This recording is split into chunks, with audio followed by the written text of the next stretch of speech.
ETF index mutual funds నేర్చుకుని stock మార్కెట్లో రాణించాలనుకుంటున్నారా? వెంటనే ఈ నెంబర్కి కాల్ చేయండి.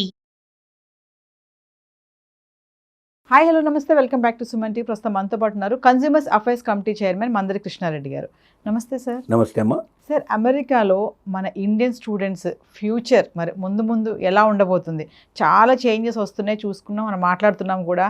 F1 వీసా కానీ, మరి వర్కింగ్ ప్లేసెస్ కానీ, పార్ట్ టైం జాబ్స్ లేదు అనే దాని మీద కానీ, స్టెమ్ OPT ఫీల్డ్స్ కానీ, ఇవన్నీ కూడా చూసుకుంటే ఫ్యూచర్ ఎలా ఉండబోతుంది మన స్టూడెంట్స్కి?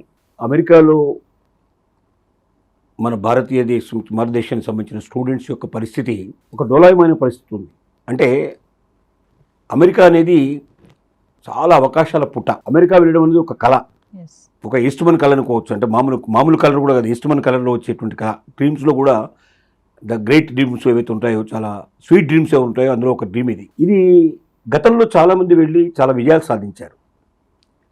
ఒక సామాన్యమైన కుటుంబంలో అసలు ఏమాత్రం కూడా ఆర్థిక పరిస్థితులు బాగలేని, రేపటి భవిష్యత్తు ఏమిటో తెలియని పరిస్థితిలో ఉండేటువంటి వాళ్ళు కూడా చాలామంది అతి కష్టం మీద ఇక్కడ ఏదో ఒక రకమైన పరిస్థితి తెచ్చుకొని అక్కడికి వెళ్ళి స్కాలర్షిప్ తీసుకొని అక్కడే చదువుకొని అక్కడ కోటీశ్వరులై ఇక్కడ ఉన్నటువంటి మళ్ళీ వాళ్ళ సొంత ఊర్లలో, స్వగ్రామాలలో ఎంతో కొంత అభివృద్ధి తీసుకొచ్చిన వాళ్ళు, మంచి పేరు ప్రఖ్యాతులు సంపాదించుకున్న వాళ్ళు ఒక రకంగా సమాజంలో ఒక గొప్ప స్థాయికి చేరుకోవడం అనేది వాళ్ళ కళ్ళ చూస్తారు. అట్టేటప్పుడు నేను కూడా అలా కావాలనేటువంటి కోరిక పెరిగింది. ప్రతి ఊరు నుంచి ఇవాళ చెప్పాలంటే యావరేజ్గా చూస్తే అమెరికాని వెళ్ళని ఊరు అంటూ ఉండదు. ఎవరో ఒక్కరో ఇద్దరు అన్నా కనీసం వెళ్ళినటువంటి ఊరే కనపడుతుంది మనకు. రేర్గా కనపడతాయి. అసలు ఎవరు ఒక్కరు కూడా వెళ్ళినటువంటి చాలా రేర్గా కనపడతాయి. మన తెలంగాణ, ఆంధ్రప్రదేశ్లో అయితే ఇంకా చెప్పడానికి వెళ్ళలేదు. అసలు ఆంధ్రప్రదేశ్లో అయితే ప్రతి ఊరు నుంచి కంపల్సరీ ఉన్నారు. తెలంగాణలో కూడా 90% ఆఫ్ ది విలేజెస్ నుంచి వెళ్ళారు, వాళ్ళ డెవలప్ అయ్యారు. ఇంతమందిని చూసినప్పుడు వాళ్ళ స్నేహితులు, చుట్టాలు, వాళ్ళకి దమించిన బంధువర్గంలో చాలామంది చాలా చిన్న స్థాయి నుంచి చాలా గొప్ప స్థాయికి అమెరికా తీసుకెళ్ళిందంటే నేను కూడా అమెరికాకి వెళ్ళి గొప్పవాడిని కావాలి, నా పిల్లలు కూడా అమెరికాకి వెళ్ళి గొప్పవాళ్ళు కావాలనే కోరిక ప్రతి తల్లిదండ్రులకి, ప్రతి పిల్లలకి ఉండడం అనేది చాలా సహజమైన విషయం. ఎందుకంటే ఉన్నా లేకపోయినా అవకాశాలు ఉన్నాయి కాబట్టి అబ్రాడ్ ఎడ్యుకేషన్ చేయించాలని అనుకుంటారు చాలా. అబ్రాడ్లో కూడా వేరే దేశాల కన్నా అమెరికా అయితే ఇంకా ఆపర్చునిటీస్ ఎక్కువ ఉంటాయి. వాస్తవంగా అమెరికాలో ఆపర్చునిటీస్ చాలా ఎక్కువ. ఒకటి స్ట్రాంగ్ ఎడ్యుకేషన్ చెప్పాలంటే ప్రపంచం లోపల అమెరికన్ ఎడ్యుకేషన్ అంత స్టాండర్డ్లో ఉండేటువంటి ఎడ్యుకేషన్ ఒకటి UK లాంటి కొన్ని దేశాల్లో ఉన్నప్పటికీ 1-2 యూనివర్సిటీల తప్ప ఎక్కువ ఉండవు. కానీ అమెరికాలో ఎక్కువ యూనివర్సిటీస్ ఉన్నాయి. కాబట్టి ఎక్కువ యూనివర్సిటీస్ ఉండడం వల్ల ఆపర్చునిటీస్ ఎక్కువ వచ్చే అవకాశాలు ఉన్నాయి. లిమిటెడ్ స్టూడెంట్స్ కాకుండా అన్లిమిటెడ్ స్టూడెంట్స్ తీసుకోవడానికి అమెరికాలో అవకాశం ఉండటం వల్ల అక్కడ ఎడ్యుకేషన్కు చాలా ముఖ్యంగా ప్రాముఖ్యత ఇచ్చడం జరిగింది. రెండోది అక్కడ కల్చర్, అక్కడ సివిలైజేషన్, ముఖ్యంగా హానెస్టీ. ఎంత హానెస్టీ అంటే ఒక్క ఉదాహరణలో మీకు చెప్పగలిగేది ఏంటంటే, మనం ఇండియాలో ఉండేటువంటి పిల్లలు సహజంగా తల్లిదండ్రుల ఆస్తుల మీద ఆధారపడతాం. తల్లిదండ్రులు ముత్తాతలు సంపాదించిన ఆస్తులు మనం ఎప్పుడు తీసుకుందాం అనేటువంటి ఎదురు చూసేటువంటి పరిస్థితిలో ఇండియన్స్ ఉంటారు. 99% of the Indians they are waiting for the opportunities.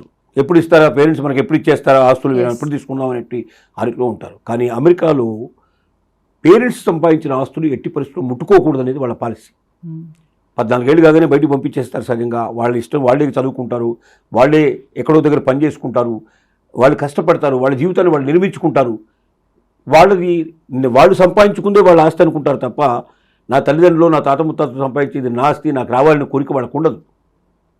నేను ప్రత్యక్షంగా చూశాను అలాంటిది ఒక సంఘటన. నా స్నేహితుడు ఒక ఆయన 600 కోట్లు సంపాదించాడు. డైమండ్ ఆయన బంగారం వ్యాపారం పెద్ద ఎత్తున చేసి అక్కడ 600 కోట్లు సంపాదించి ఇండియాకి వద్దాం అనుకుని 5 పిల్లలు ఉంటే 5 పిల్లలు పిలిచాడు. నేను ఆ రోజున నేను న్యూయార్క్లో ఉన్నాను కాబట్టి నన్ను కూడా ఆయన ఆ సమావేశానికి రమ్మని ఆహ్వానించాడు. వెళ్ళాను. 5 పిల్లల్ని కూర్చోబెట్టి నేను ఇండియాకి వెళ్ళిపోతున్నాను, మీకు 600 కోట్లలో 100 కోట్లు నేను ఉంచుకుని 500 కోట్లు మీకు ఇచ్చేస్తాను, తలా 100 కోట్లు మీరు తీసుకోండి అని చెప్పి ఆయన రిక్వెస్ట్ చేశాడు. మీరు నమ్మరు, 5 పిల్లలు కూడా that's not our money, we won't touch it అన్నారు. మేము దాన్ని ముట్టుకోం, మాకు సంబంధం లేదని అన్నారు.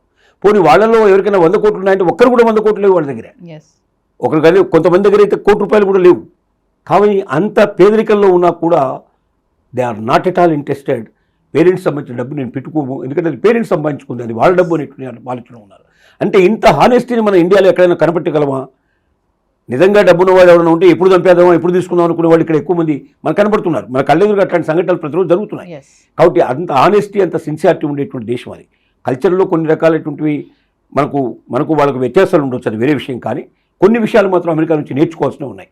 కాబట్టి ఇక్కడ నుంచి వెళ్ళేటువంటి స్టూడెంట్స్ అక్కడికి వెళ్ళి చదువుకోవడంలో ఆశపడడం తప్పు లేదు. మంచి యూనివర్సిటీలో వాళ్ళకి నిజంగా సీట్ వచ్చి సరైనటువంటి వీసా వాళ్ళకు ఉండి పర్ఫెక్ట్గా అక్కడికి వెళ్ళి చదువు పూర్తి చేసుకొని రావడానికి అవకాశం ఉన్నాయి. ఇంతకు ముందులాగా చదువుకుంటప్పుడే నేను వేరే ఉద్యోగాలు చేసుకుంటాను, పార్ట్ టైం జాబ్ చేసుకుంటాను, దాని మీద వచ్చే ఆదాయంతో నేను కంటిన్యూ చేస్తానంటే సాధ్యమయ్యే పని కాదు. ఖచ్చితంగా నీ వెనుక బ్యాక్గ్రౌండ్ నుండి ప్రతి నెల కావాల్సిన డబ్బు పంపిస్తే తప్ప నువ్వు అక్కడ డబ్బు సంపాదించి నువ్వు చదువుకుంటానన్న ఆశ వదులుకోక. ఇక్కడ పార్ట్ టైం జాబ్స్ ఓన్లీ యూనివర్సిటీలోనే చేయాలి. యూనివర్సిటీలో జాబ్స్ అంతమందికి ఉండవు, తప్పనిసరిగా బయటికి వెళ్ళి చేయాలి. ఇంతకుముందు అయితే గతంలో బయట పని చేసినా కూడా ఎవరు పెద్దగా పట్టించుకునేవాళ్ళు కారు. కానీ ఇప్పుడు యూనివర్సిటీ వదిలిపెట్టి బయట ఎక్కడైనా పని చేసినట్టు తెలిస్తే మాత్రం వెంటనే వీసా క్యాన్సిల్ చేసేసి ఇండియాకి పంపించేస్తారు. అంటే సార్ మరి స్టెమ్, ఓపీటీ ఈ ఛాలెంజెస్ ఎలా ఉన్నాయి మన వాళ్ళకి? ఇప్పుడు ఓపీటీ కూడా ఇక్కడ పరిస్థితి లేదు, ఎందుకంటే ఇంతకుముందు ఇప్పుడు రద్దు చేస్తున్నారు. ఇంతకుముందు ఏంటంటే ఎడ్యుకేషన్ అయిపోయిన తర్వాత 3 years దాకా అవకాశం ఇచ్చేవాళ్ళు. ఈ 3 yearsలో ఏం చేసుకోవచ్చు అంటే వాళ్ళు మళ్ళీ ఇంకొక హైయర్ ఎడ్యుకేషన్ తీసుకోవడానికి అవకాశం ఇచ్చేవాళ్ళు, ఏదైనా జాబ్ చూసుకొని అక్కడ సెటిల్ అవ్వడానికైనా అవకాశం ఇచ్చేవాళ్ళు. ఇప్పుడు అది కూడా లేదు, ఓపీటీని కూడా రద్దు చేశారు. దానివల్ల ఇప్పుడు ఏమవుతుందంటే ఎవరైనా వాళ్ళ సొంత డబ్బుతో వాళ్ళు చదువుకోవడానికి సిద్ధపడి మంచి యూనివర్సిటీ లోపల వాళ్ళు సీట్ తీసుకుని అక్కడికి వెళ్ళి అక్కడ ఏదైనా నేను పార్ట్ టైం జాబ్ చేసుకుని సంపాదించుకుంటాను అనుకోకుండా నా తల్లిదండ్రులు నాకు పంపిస్తే నేను చదువుకోగలను కెపాసిటీ నాకు ఉంది అనుకున్న వాళ్ళు మాత్రమే అమెరికాకు వెళ్ళండి మనం విజ్ఞప్తి చేస్తున్నాం. అక్కడికి వెళ్ళి ఏదో మనం వాళ్ళకి తెలియకుండా ఏదో చేయొచ్చు అనుకుంటే అక్కడ కళ్ళు కప్పడం చాలా కష్టం. ఎందుకంటే ప్రతి క్షణం అండర్ సర్వైలెన్స్, సీసీ కెమెరాల నీడలో బతకాల్సిన పరిస్థితి ఉంటుంది. క్షణాల్లో పట్టుకుంటారు, ఎవడెక్కడున్నా ఏం చేస్తున్నా పట్టుకోగలిగే కెపాసిటీ అక్కడ ఉంది. కాబట్టి ఇప్పుడు ట్రంప్ యొక్క విధానాల వల్ల ఒక్కరైనా సరే అక్కడ ప్రభుత్వానికి తెలియకుండా ఎక్కడైనా పార్ట్ టైం జాబ్ చేసుకుని మనం బతకొచ్చు అనే ఆశతో అక్కడికి వెళ్ళేది మాత్రం జీవితాన్ని నాశనం చేసుకోవడానికి వెళ్తున్నారు తప్ప వాళ్ళు స్థిరపడడానికి కానీ భవిష్యత్తు వెతుక్కోవడానికి కానీ వాళ్ళు వెళ్ళడం లేదని మనం ఖచ్చితంగా చెప్పాలి. అంటే సార్ యుఎస్లో గ్రాడ్యుయేషన్ అయిపోయాక అక్కడే ఉండాలి అంటే మరి మన స్టూడెంట్స్ ఉన్నటువంటి ఆప్షన్స్ ఏమున్నాయి? అక్కడ గ్రాడ్యుయేషన్ అయిపోయిన తర్వాత వెళ్ళాలంటే మళ్ళీ పోస్ట్ గ్రాడ్యుయేషన్కి మళ్ళీ ఆటోమేటిక్గా అక్కడ చేరడానికి కావాల్సిన కెపాసిటీ ఉండాలి, అక్కడ సీట్ రావాలి. రెండోది, లేదా ఉద్యోగానికి ఏదైనా మంచి కంపెనీలు వాళ్ళకి ఆఫర్ లెటర్ ఇవ్వాలి, ఇచ్చి మళ్ళీ వేరే వీసాను మార్చాలి. L1 వీసాని మనకు వీసా విధానం మార్చితే స్థిరంగా ఉండడానికి అవకాశం ఉంది. కానీ చాలా కష్టం, ఎందుకంటే ఉన్న వాళ్ళకే జాబులు లేవు. 10-12 సంవత్సరాల నుంచి అక్కడ బతుకుతున్న వాళ్ళు, మంచి బ్రహ్మాండమైనటువంటి ఎడ్యుకేషన్ కంప్లీట్ చేసిన వాళ్ళు, ఎక్స్పీరియన్స్ అండ్ ఎక్స్పర్టైజ్ పర్సన్సే మనం ఇంతకుముందే గతంలో 2-3 సంఘటనలు మనం చెప్పుకున్నాం. 12 ఏళ్ళ అనుభవం ఉన్నటువంటి వాళ్ళని తీసి అవతల పడేశారు వాళ్ళు. అలాంటప్పుడు నీకు ఇంకా ఇక్కడ అనుభవం లేదు, నువ్వు ఒక స్టూడెంట్వి, ఒక గ్రాడ్యుయేషన్ పూర్తి చేశావు అంటే నీకు ఇంకా ఎక్స్పీరియన్స్ వస్తే, ఎక్స్పర్టైజేషన్ వస్తే అప్పుడు ఏదైనా కంపెనీ నిన్ను తీసుకునే అవకాశం ఉంటుంది. అక్కడ ఎక్స్పీరియన్స్, ఎక్స్పర్టైజేషన్ కోసం నిన్ను ప్రయోగంగా తీసుకోవడానికి ఏ కంపెనీ సిద్ధంగా లేదు. కాబట్టి ఒక మంచి కంపెనీని నీకు ఒక మంచి వీసాని ప్రొవైడ్ చేసి నీకు స్థిరత్వం కల్పిస్తే నువ్వు అక్కడ ఉండడంలో అభ్యంతరం లేదు. లేదా నీకు హైయర్ ఎడ్యుకేషన్ చదువుకునే కెపాసిటీ ఉంటే గ్రాడ్యుయేషన్ అయిన తర్వాత పోస్ట్ గ్రాడ్యుయేషన్ అక్కడే పూర్తి చేసుకొని రావాలి. ఈ 2 అవకాశాలు తప్ప మూడో అవకాశం అక్కడ లేదు. అంటే టాలెంట్ ఉండాలి, ఆర్థికంగా బలంగా ఉండాలి, అలాంటి వాళ్ళే అబ్రాడ్ ఎడ్యుకేషన్కి వెళ్ళడానికి ఛాన్సెస్ ఉన్నాయంట. అంతకన్నా మార్గం లేదు. గతంలో లాగా ప్రతి ఒక్క వ్యక్తికి అక్కడ అవకాశం లేదు. ఎవరైనా వెళ్ళి శరబాలాగా మాడిపోవడం తప్ప ఇంకో మార్గం లేదు. కాబట్టి దీనికన్నా ఆల్టర్నేటివ్ అదర్ కంట్రీస్లో చాలా ఆపర్చునిటీస్ చేస్తున్నాయి, ఎడ్యుకేషన్ ఛాన్సెస్ ఇస్తున్నాయి, అక్కడ ఉద్యోగాలకు అవకాశం కల్పిస్తున్నాయి. ఇంతటి వీసా నిబంధనలు అక్కడ లేవు. అక్కడ అవసరమైతే ఓపీటీ లోపల కొంతకాలం ఉండడానికి అక్కడ పాసిబిలిటీస్ ఉన్నాయి. వాళ్ళకి ఇంకా కొంత మంచి అవకాశాలు అక్కడ ఉన్నాయి. కాబట్టి ట్రంప్ ఉన్నంతకాలం అమెరికా గురించి ఆలోచించకుండా ట్రంప్ వెళ్ళిన తర్వాత అయినా విధానాలు మారితేనే, ఒక ట్రంప్ తర్వాత వచ్చేవాడు ఇంతకన్నా ఘోరంగా విధానాలు తీసుకొస్తే మనం ఏం చేయడానికి వీలుపడదు. కాబట్టి వీటిని దృష్టిలో పెట్టుకుని వెళ్ళడం అనేది మంచిదనేది మనం సలహా ఇస్తున్నాం. Thank you sir.